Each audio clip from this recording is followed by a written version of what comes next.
किसान आंदोलन इससे पहले भी चला था। हाँ। 1.5-2 साल लगभग किसान लोग जमे हुए थे। हाँ। और सर मैं आपको कहना चाहूँगा किसानों की स्थिति ऐसी नहीं है रियल किसानों की हाँ। कि वो 2 साल तक एसी में रहकर हाँ। और अपना खाना पीना लेके और नए नए ट्रैक्टर टाली लेकर के वो रास्ता जाम करें। ऐसा नॉर्मल किसान तो मुझे देश में दिखते नहीं है। अच्छा। अभी भी किसान मूलतः गरीब हैं। हाँ। मेरे कहने का मतलब इतने बड़े नहीं है कि वो एसी में रह सकते हैं और रोड जाम कर सकते हैं और नए नए ट्रैक्टर टाली लेके। इसके पीछे जरूर कोई ना कोई पॉलिटिकल साजिश है। हाँ। मुझे ऐसा लगता है। अच्छा एक बात बताइए, देश में आप कह रहे हैं कि किसान है ना इतना मतलब सक्षम नहीं हो सकता कि वो एसी लगा ले, बड़े बड़े ट्रैक्टर लेके आ जाए। आपको तो पता होनी चाहिए कि सर किसान देश में ऐसे भी है जिनके पास हज़ारों हज़ार बीघा ज़मीन है, वो किसानी ही करते हैं, 100 बीघा ज़मीन है वो किसानी करते हैं। तो क्या उनकी हैसियत नहीं है कि वो ट्रैक्टर बड़े बड़े लेकर आ जाए और एसी लगा ले? नहीं सर, देखो मैंने अभी थोड़े दिन पहले आपको एक घटना याद दिलाता हूँ। हाँ। अभी मोदी जी ने सिलेंडरों की बात हुई तो उन्होंने कहा स्वेच्छा से भाई जो लोग इसके दायरे में नहीं आते हो, जो लोग इनकम टैक्स देते हो, वो इसकी सब्सिडी छोड़ दो। तो 1 करोड़ के लगभग लोगों ने सब्सिडी छोड़ दी। तो उसी तरह मैं बड़े किसानों से कहना चाहता हूँ विनम्रता पूर्वक कि भाई आपके पास अगर इतनी प्रॉपर्टी है तो आप उसका यूज जो है वो बेरोजगारी हटाने में कीजिए और कोई चीज़ में करिए, बड़े बड़े फार्म हाउस और कोई चीज़ उत्पादन में कीजिए। बाकी उन पैसों का उपयोग आप इस तरह के जनता भड़काने में या किराए के आदमी खरीद के उनसे हड़ताल कराने में, आंदोलन कराने में प्लीज मत करिए। मेरी नहीं विनती है। मतलब आप ये कह रहे हैं कि जो आंदोलन चल रहा है वो फल्स है, वो गलत है, वो सच में वो किसान नहीं है? नहीं, बिल्कुल सर, मैं ये नहीं कह रहा हूँ किसान नहीं है, लेकिन कह रहा हूँ सर वो किसान है जो 10% है, 90 का वो प्रतिनिधित्व नहीं करते।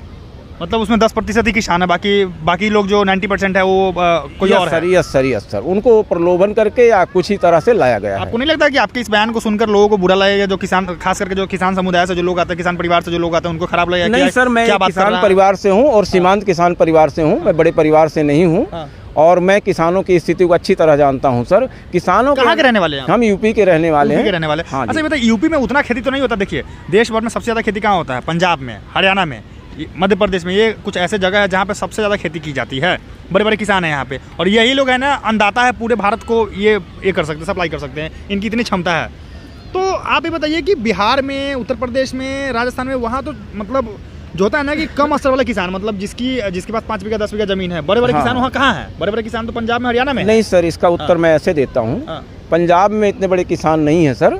यूपी और बिहार से ज़्यादा पैदावार नहीं है पंजाब में, लेकिन हमारी पॉपुलेशन इतनी ज़्यादा है कि उसमें पता नहीं चलता है। ओवरऑल अगर मैं आपको बताऊं ग्रेन में तो सबसे ज़्यादा उत्पादन यूपी में आज भी 1 नंबर पे हो रहा है, लेकिन पॉपुलेशन यूपी बिहार की इतनी है कि वो छोटे छोटे खेत हैं, सीमांत किसान हैं, तो उनका पता नहीं चलता, वो बेच नहीं पाते। और ये लोग संगठित रूप से किसान हैं, जैसे वहाँ जनसंख्या बहुत कम है स्पेशली इन पंजाब में, तो इसकी वजह से वो लगता है कि मतलब बहुत ज़्यादा। आपको क्या लगता है कि किसान जो आंदोलन कर रहे हैं वो आंदोलन उनको वापस ले लेना चाहिए?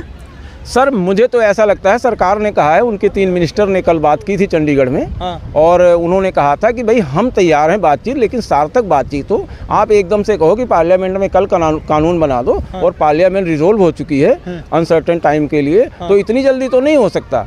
आप बैठ के बातचीत करो, आपकी बात हम जैसे पीछे जायज़ रखे थे वैसे हम जायज़ रखेंगे और निश्चित अगर वो सही होगी हम पब्लिक ओपिनियन भी लेंगे, किसानों की बात भी सुनेंगे, देश की जनता की बात, अगर जो उचित होगा बिल्कुल हम एमएसपी बढ़ा देंगे, इसमें कोई संदेह नहीं। तो वो तो क्या किसानों का कहना है कि ये बात तो पहले भी हुई थी कि हाँ कि हम एमएसपी बढ़ा देंगे, लेकिन अब तक बढ़ाया नहीं है इन लोगों ने।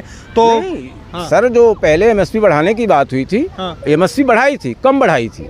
हाँ 4-5 उस पर खाद्यान्नों पे बढ़ाई गई थी एमएसपी, लेकिन कम बढ़ाई थी। कम का मेरा मतलब है कि आप कह दो जी इतने % बढ़ा दो, उतने % तो सरकार को ओवरऑल पूरा देश देखना है। तो पूरे देश के जनता का जो हित होगा वो सरकार करेगी। कुछ लोगों के हित के लिए सरकार काम नहीं कर सकती, सरकार के ऊपर दबाव डालना। आपको क्या लगता है इस आंदोलन से अगर किसान, मैं ये कह रहा हूँ कि अगर किसान ना माना, अगर वो ना माने, सरकार से उनकी बातचीत नहीं बनती है और वो आंदोलन लगातार करते ही रह जाते हैं, तो क्या लगता है आपको 2024 के लोकसभा चुनाव पर इसका असर पड़ेगा?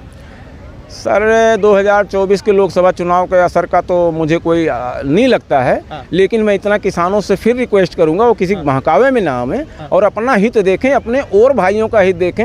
आप सिर्फ पंजाब हरियाणा और इधर के किसानों का हित मत देखें। बहकावे में 1 लोग आ सकता है, 2 लोग आ सकता है, हजारों की संख्या में, लाखों की संख्या में लोग कैसे आ सकते हैं बहकावे में? सर बहकावे से मेरा मतलब एक स्टेट पार्टिकुलर जहाँ आपकी सरकार नहीं है जैसे दिल्ली में सरकार नहीं है और पंजाब में सरकार नहीं है, तो कुछ लीडर जो उसका रिप्रेजेंट कर रहे हैं उनकी बात मैं कर रहा हूँ। बाकी आप पूरे देश के किसानों का एक पब्लिक ओपिनियन ले लीजिए, आप पूरे देश में क्यों नहीं आंदोलन हो रहा है? पार्टिकुलर 2-3 जगहों पूरे देश से लोग तो देश भर से लोग तो आ ही रहे हैं। पिछले बार भी जो आंदोलन हुई थी उसमें देश भर से लोग आए थे। सर मैं वहाँ गया था जहाँ आंदोलन हुआ था। अच्छा। और मैं 5 दिन वहाँ रह के आया हूँ। शायद वो राई हरियाणा में पड़ता है, उस हाईवे पे मैं रह के आया हूँ सर। वहाँ का एसी और ये सब हालत देख करके सर मुझे ऐसा लगा कि हे भगवान, अगर वास्तव में किसानों के पास एसी हो जाए सारे, तो वास्तव में देश विकसित हो जाएगा। लेकिन ऐसा सर हो नहीं सकता। अभी किसानों की हालत उस स्तर की नहीं है, ना सरकार के पास इतने पैसे हैं कि किसानों को इतना दे सकती है। धीरे धीरे होगा, बाई एंड बाई डेवलप होगा। लोग तो ये भी कहते हैं कि बड़े बड़े जो बिजनेसमैन है, बड़े बड़े जो उद्योगपति है, उनके लिए लाखों करोड़ों का कर्ज माफ हो जाता है, किसानों के लिए सरकार माफ नहीं करती उनका कर्ज। मैं कह रहा हूँ सर, अभी आपने थोड़े दिन पहले ही सुना होगा, देश में बिजली नहीं थी और आज हम बिजली बेच रहे हैं ऑलमोस्ट। और आने वाले टाइम में बिजली लोग बेचेंगे अपनी छतों पे लगा करके सोलर। तो धीरे धीरे कोई चीज़ होगा। मोदी जी को एक कार्यकाल और दीजिए, इसके बाद ये एमएसपी की समस्या है, किसानों की समस्या है, और भी समस्याएं जैसे बड़ी बड़ी जटिल समस्याएं समाप्त हो गई, वैसे ये समाप्त हो जाएंगी, मेरा पूरा विश्वास है। आपको पूरा विश्वास है? बिल्कुल।